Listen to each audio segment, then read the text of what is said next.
బాలీవుడ్ లో యష్ రాజ్ ఫిల్మ్స్ ప్రతిష్టాత్మకంగా నిర్మిస్తున్న lady oriented spy thriller Alpha. Alia Bhatt మరియు శర్వరి వాఘ్ ప్రధాన పాత్రల్లో శివ్ రావల్ దర్శకత్వంలో తెరకెక్కుతున్న ఈ సినిమా పోస్టర్స్ ఇప్పటికే ప్రేక్షకులను బాగా ఆకట్టుకున్నాయి.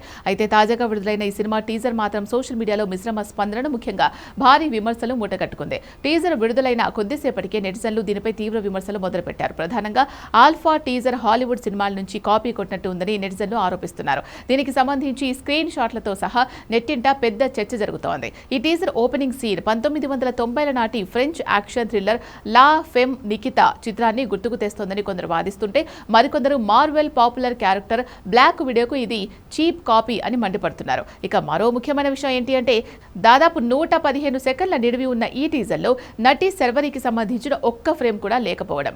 ఒక సినిమాలో ఇద్దరు హీరోయిన్లు ఉన్నప్పుడు ఇద్దరికీ సమానమైన ప్రాముఖ్యత ఉండాలి కదా.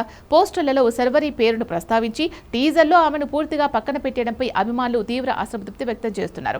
కేవలం ఆలియాను హైప్ చేయడానికి శర్వరిని సైడ్కి నెట్టేశారా అని నెటిజన్లు ప్రశ్నిస్తున్నారు. ఒక సినిమాలో ఇద్దరు హీరోలు లేదా హీరోయిన్లు ఉన్నప్పుడు ఒకరిని ఎక్కువ ఒకరిని తక్కువ చేసి చూపిస్తే అది ఖచ్చితంగా ట్రోల్స్కి దారితీస్తుంది. ప్రస్తుతం ఆల్ఫా విషయంలో అదే జరుగుతోంది. టీజర్లో కనీసం ఒక సింగిల్ షాట్ కూడా శర్వరిది లేకపోవడం నిజంగా బాధాకరమని నెటిజన్లు కామెంట్స్ చేస్తున్నారు. మరి మేకర్స్ ఈ విమర్శలపై ఎలా స్పందిస్తారో వేచి చూడాలి.